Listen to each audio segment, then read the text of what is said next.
Hey guys, Walter 5 here with episode number 45 of our Fulham career mode on FIFA 22, and we are drawing the Champions League group stages today, and you may have seen it there in the bottom left hand corner. We will be in Group C with Atalanta, CSK Moscow and AEK Athens. So we're just going to get straight into it. The first game in the Champions League is at home at Craven Cottage, and we are going to go through the whole of the group stage here today, all 6 games. And, as I said many times throughout the past few videos, if we win the Champions League, we'll be leaving. And if we lose in any of these rounds, we'll leave immediately and we'll pick up the season from where we leave.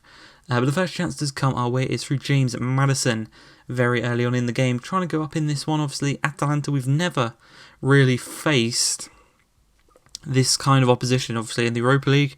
Is a step below. It's a step below. The step up to the Champions League is a big one, and you can tell by some of the players in this Atalanta team. They've got the likes of Azpilicueta, Iheanacho. They've got Saka out on the wing. They've got Martial up top with him. Very, very strong team, and it's a dangerous one because very early in the second half, Martial puts the ball in the back of the net, and we go 1-0 down. Not what we want, and then things go from bad to worse as Lenormand finds Iheanacho, just trying to find a bit of space on the edge of the box. He finds Martial, flicks it past the defender brilliantly, and Martial goes and doubles his goal tally in the game just before the hour mark. In the space of 10 minutes, he goes and picks up 2 goals, which is not what we need.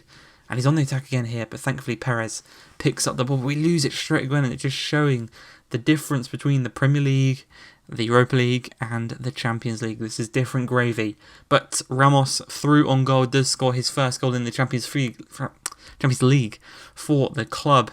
Obviously, we picked him up in the previous episode from Southampton, obviously after selling Dennis and selling Liam Delap. But in the end, that goal really didn't mean anything, as Lacroix does score against us, the French invasion from Italy, if that makes sense. So three goals from them were all from French players, the French invasion from Italy. And we lose our first Champions League game at home at Craven Cottage. So we've got to go now to Greece to take on AEK Athens. And they're a team we should be beating. I thought we would probably be the second best team in this group. I think at Atalanta, they've got a very strong team. Obviously, we're no slouches, but we haven't got the experience in the Champions League.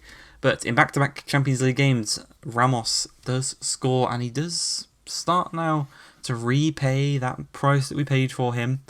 Obviously, a big shoes to fill in Dennis, because Dennis got a lot of goals and he got a lot of assists. And Liam Delap, unfortunately didn't live up to his potential. He was really, really good at the championship level, but after that, didn't really find the team as much. And we do double our lead through Kulusevski in just a minute before half-time. They couldn't quite hold off in the first half. We do go and double our lead. And late on in the game, we're going to have another chance here as Perez looks to progress the ball up the pitch. Obviously, as well as Ramos in the last episode, we did sign Declan Rice from Juventus. We swapped, not Fabio Carvalho, he's the centre-back. I can't remember if, just Carvalho, the attacking midfielder, the young Portuguese attacking midfielder. We swapped him, obviously we loaned him to United and he went up +7 with the loan glitch. And that obviously ups his price, makes him more usable in terms of swap fees, and we did exactly that with Juve. And we got Declan Rice in. And in my opinion, really good deal. Because as you just saw there, James Maddison is the main man in that attacking midfield position, as he proves again to secure the victory against Athens. And then coming into this one, we're a trip to Russia as Ramos. 3 Champions League games on the bounce. He scores the goal for us. And we're just now kind of getting used to the Champions League. We're getting a bit of flow of how the games feel and how we should perform in these types of situations. And with here eventually finding Kulusevski in the box, he just slots the ball past the keeper. 2-0, doubles our lead. That should be the tie wrapped up here in Russia. Obviously CSK Moscow and Athens are the 2 weaker teams in this group. And if we can beat them, we're through. Doesn't matter if we lose to Atalanta. If we can at least get 4 wins in the group from the 2 games against each of the Athens and Moscow, we should be through. But we do eventually. We don't just beat them, we spank them. And we are going to actually have the return fixture of that game at Craven Cottage up next. And after that result, again, a win away from home. We expect to have an even better performance at home, so we have brought in some of the rotational players, the likes of Izet Begovic, the likes of Williams and Roberts. And 15 minutes into the game, Izet Begovic does get his first goal in the Champions League as our young Bosnian striker, the regen of Edin Dzeko, does make it 1-0 to the good, which is exactly what he's been doing for the past 2 seasons that we've had him at the team, you know. He has been a brilliant goal scorer that we picked up for free.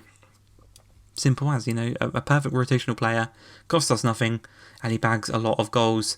And he's going to further prove that point here as he just takes the ball perfectly, mugs off the 2 centre-backs, holds off one of the other ones, gets on his weaker left foot, and he just strikes it past the keeper. 5 minutes into the second half, he was more prepared coming into the second half. You know, he'd done his stretches at half-time, he was warmed up, ready to go.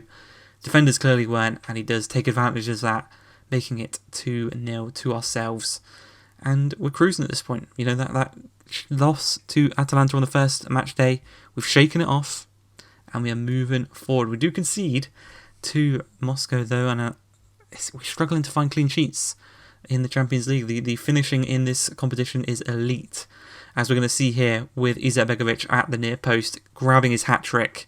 The youngster, the first player to score a hat-trick for us in the Champions League. And you've got to think, he is going to be vital for us, either coming off the bench or starting in these kind of smaller games.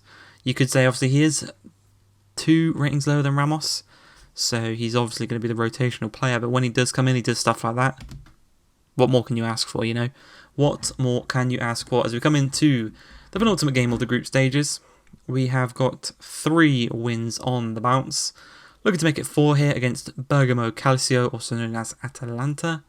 And to do so, we have to kind of revenge the demons from the opening match day here in Italy. And with us kind of learning how they play, I think we can do that exactly as Ward-Prowse holds off Martial, driving down this middle of the pitch here, long bursting strides, so much overlap on that right-hand side that it leaves space for Weber. And the man on the left-hand side, the best player in this team, the captain of this team, does grab his goal in the Champions League, number 7. Captain, leader, legend, gets his first Champions League goal.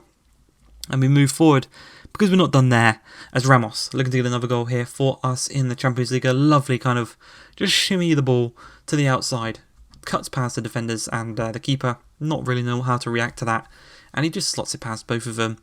2-0, and we have definitely learnt from our mistakes against Atalanta. Really what you want.